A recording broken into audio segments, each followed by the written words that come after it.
Hey y'all, I'm T the Brand, fellow lashpreneur and lash marketing mentor. I teach lash artists to market smarter, lash better, and keep clients coming back. Welcome to my channel, and if you're listening to the Powerhouse Lash Podcast, welcome back to the pod. Today we're going to be talking about how I plan my lash content for the month. If you are struggling or just want a simple way to create a content plan, this episode is for you. So let's get right into it. First things first, you have to know who your target audience is. If you don't know who the client is that you want to service and duplicate across your books, that's the basics. If you have questions about target audience, comment target audience, and I'll make a video explaining how to create your target audience. There's one on my channel. It's a few years old, but I'll create a new one just so that it's easier to access. So comment target audience if you need that help. Now, the second thing that you want to do, I want you to consider my 3 C's and my 3 E's. This helps me make content that is very focused, and focused content with a clear plan helps me to execute easily. So first we're going to talk about the 3 C's. The 3 C's are connect, convert, and clarity.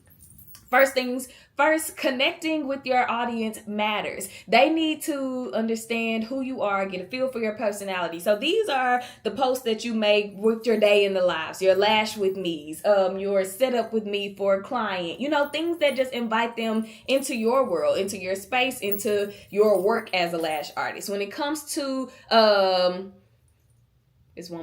clarity. These are your educational pieces of content where you're teaching about what a lash bath is, why you do it, why your clients need to do it at home. When you're teaching about isolation or educating about what a classic set versus a volume set is. Anytime that you are teaching your clients something, that is clarity. Anytime that you're bringing them clarity, how to book, how to do whatever, those are your clarity posts. So we have connect, we have clarity, and last we have convert. Conversion posts are the posts that you sell on. This is when you have your book now, click the link in bio, CTAs. CTA is a call to action. That's a directive that you give. You see them all the time. Comment this, drop that, share this.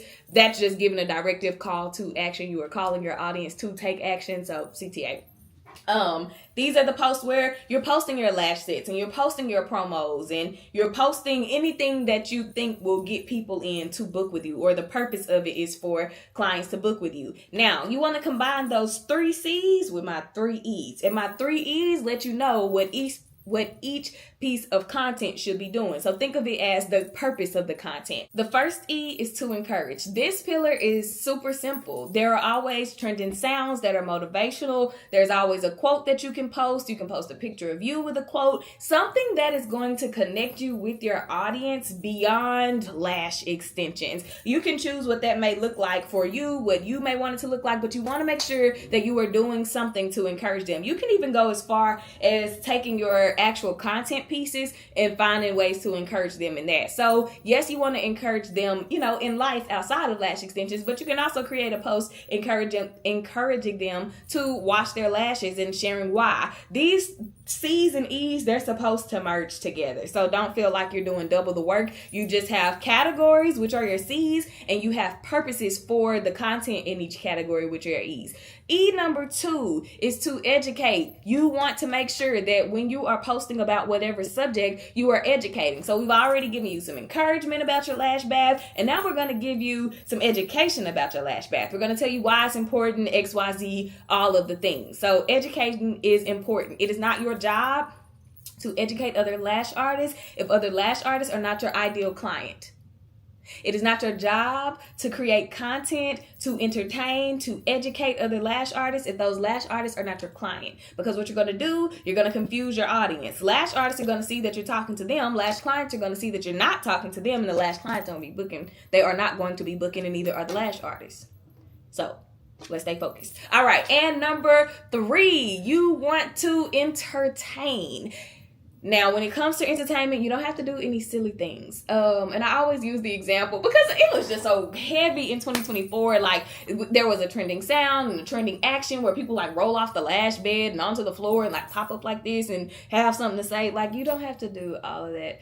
silly stuff. You don't have to dance you just don't have to. You can entertain by using a trending sound or using a sound that you like and you want to do a lip sync to. You can entertain by sharing, something about the different types of client personalities that they are. Something to make your clients laugh, not other lash artists. Because what may be funny and relatable to a lash artist, a client might be like, no, because they're not in that lane, in that space. So remember, your 3 C's and your 3 E's, educate, entertain, encourage, those are for you to stay focused on your clients. Okay, now let's move on. Now, after you know what it is that you are creating content about for your target audience, you now want to decide how many times a week do you want to post. Do you want to show up 3 times a day? That's 3 times a day until you decide how many days a week you want to post. Do you want to show up 3 times a day, 3 times a week? Okay, now you know each week I need to have 9 pieces of content prepared. Of those pieces of content prepared, or of those 9 pieces of content, now you can decide how many of these do I want to be reels? How many of these do I want to be a static post? How many of these do I want to be a carousel? Now, the difference between the 3, we all know what a reel is. That's the video. Now, when it comes to a static post, that's just a post where there's one post. You can't swipe or nothing. No videos, just one post. And then a carousel, that is when we are swiping through posts, and it's, however many posts you want to have in there. So now I know who my audience is. I know what they want to see, what they need to hear, what they need to learn. I know that I need to create topics for them. Now that I've created my topics, I can say, okay, I'm creating 9 videos a week, and I have 4. That was terrible math. This is gonna be terrible math. I have 4 content pillars, so I know that each week I need to have at least 3 posts per each pillar plus an additional one. So I need 3 posts about my story, 3 posts about marketing education, 3 posts about lash education, 3 posts about what's the other one, girl? The brain is stopping. It was another subject. Oh, lifestyle. So that's 12 right there, huh? Okay, well, do the math and figure out how many of these you want to be static posts, carousels, and reels. Let's move on. The point of that was you get to decide what your audience needs to see. One thing that can really help with this too is using your Instagram insights. If you have a business or creator professional page, you can go to your Instagram insights and you can see like, oh, my audience interacts more or engages better with reels or with static posts or with carousels, and they all have different purposes. Reels get your information out to viewers that aren't even your followers, so it pushes it out. Instagram pushes reels out to a wider audience. Your static posts, most of those are going to be seen by people who already follow you. That's a quick, straight to the point message. Wham, bam, thank you, ma'am, and we're going to keep going. And then on your carousels, these hold attention longer. People are swiping, they're reading, that applies to me, or oh, that don't apply to me, and then they keep going. So your insights will let you know what kind of content your audience best interacts with and appreciates, or engages with and appreciates, and then you can decide from there, okay, I need to make more static posts than reels, or whatever the case may be for you. So finally, after I know who it is that I'm posting for, what it is that they need to see, hear, and learn from me, what I want to do with each of those posts, how many posts I need to make per week to make sure I have the total per day, and all those things that I just said, and now I feel like my brain is scrambling.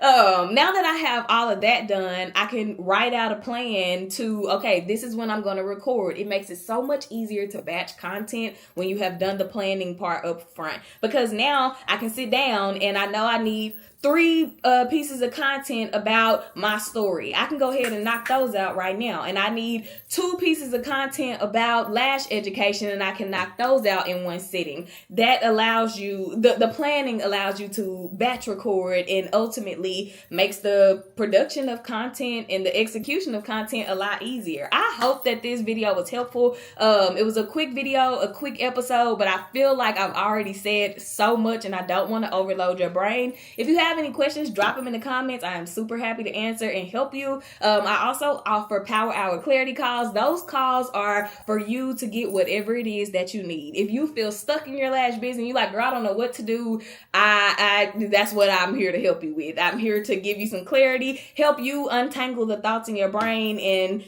reach a decision where, okay, I now know at least what I want to do or what I don't want to do. If you don't know who your target audience is, baby, I am the target audience powerhouse queen of lash extensions, so of the lash industry. So I'm happy to hop on a call with you and help you get down to who it is that you want to service. That is so important. Your target audience is the foundation of everything that you do in your business. And it's the reason why a lot of lash artists have a hard time with creating content, marketing that content, creating a brand identity that relates to their ideal client, because they don't know who they are. And you think it's like a lot of surface level things, but I promise you, if you get on the call with me, you are going to see just how important this is and where you may have been making errors simply because you didn't have a clear understanding of your ideal client. If there's anything regarding you want a content strategy, a marketing plan, branding that aligns with your target audience, because again, they are the foundation. You cannot create a brand identity, a face for them to connect with if you don't know who they are, because you don't know what they like and what they're interested in. You can't create content that is on brand to connect with them because you don't know who they are, and so you don't know what to create, and so on and so forth. So I'm happy to help. I also offer 2 different kinds of in-person trainings. One is a look and learn, where you can come in and watch me lash, ask your questions, work on your mannequin, and get the help that you need. You can also book a lash and learn, where you come into the Powerhouse Lash Haven, you lash a model, and I can give you real-time feedback and instruction to help you see where you can improve in your lash skills. So yeah, I hope that this video was helpful, and I will see y'all in the next one.